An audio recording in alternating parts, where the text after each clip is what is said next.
Now, these are, for many of our viewers, these are questions that I keep asking all of my guests. A word that we use in Bhutan very much, but many of us do not analyze, is TenDrel. And I don't know if that is the same word which is there in Chökyi as well. But TenDrel, I'm made to believe, is called Interdependence. Some call it Dependant Arising. So anything that Rinpoche can share on this amazing truth that the Buddha shared called TenDrel. The subject TenDrel, or Interdependent Arise, is actually one of the biggest teaching the Buddha gave.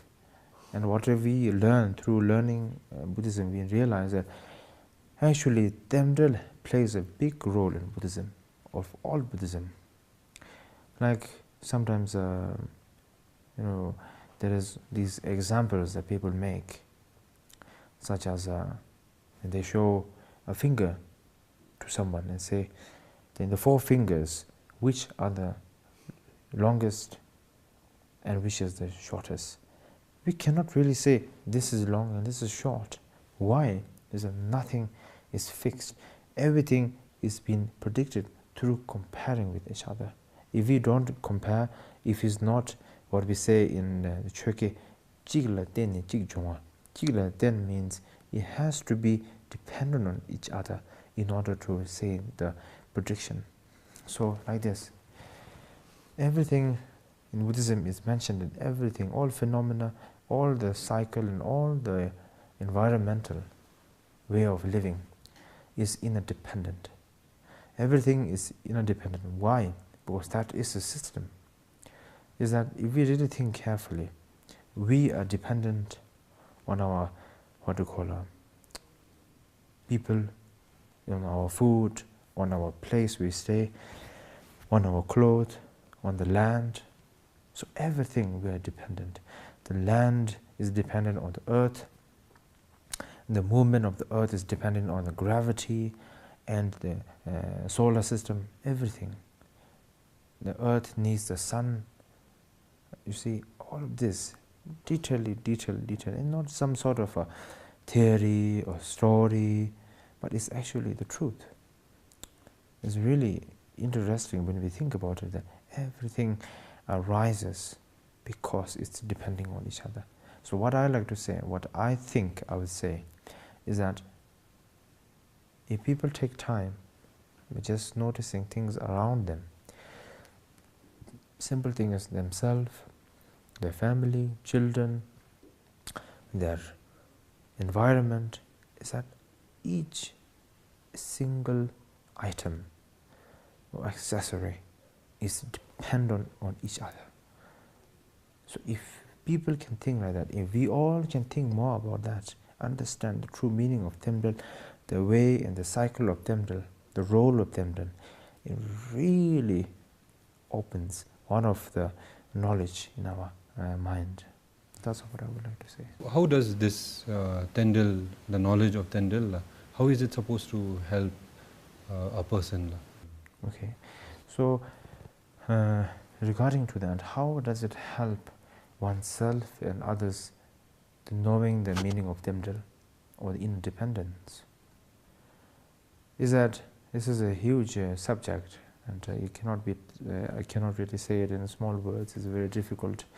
But what I could say is that what I think and what I feel, my personal perception, is that because we feel, as who we are, as human beings, we think everything is fixed. Everything is fixed. Everything cannot be changed. Everything is, it is as it is, as we see it. When the idea of knowledge of TenDrel sort of integrates with our mind, we start to realize that everything is not, how to say, fixed. Yeah, sorry, yes, permanent and fixed. Now, when we talk about impermanent, that's totally different. But this is something, when we talk about something is fixed, or something is really made into that, nothing. Like His Holiness Dalai Lama, if I'm not mistaken, mentioned in one of his teachings, I don't know where particularly, but he said, these days, nowadays, we have these strong leaders who think they are very powerful, who can conquer the whole world. But they are really not understanding one thing, is that if they are put in one land, like a no man's land, where there's nobody there, nothing there, let them live there and tell them, oh, if you're really superior, now survive. They cannot survive. They depending on their subject, ministers, even the drivers and cleaners, sweepers and cooks, and simple things as food that coming from the supermarket or the market, things like that. Or the farmers who farm the food. So you see, everybody, all of us, we depend on each other. So the understanding of inner dependence really helps us to really be more open and to really understand that we must feel appreciative of this, appreciating that if we don't depend on this, we are not able to really live on. So always feel the understanding of it. Of course, through that we understand more of the Buddhism. But a small, like practical thing we would say is to really appreciate it. What Rinpoche is sharing is it makes us appreciate, respect one another, respect the environment, because we are dependent upon the environment. And I think a good example of, although Rinpoche is sharing it on a profound level, but a very simple example of, I think, things not being fixed is recycling as well. Nowadays, there's plastic gets put into a recycling plant and it comes out as slippers or bottles or... Very correct, yes. That's very true. Very true.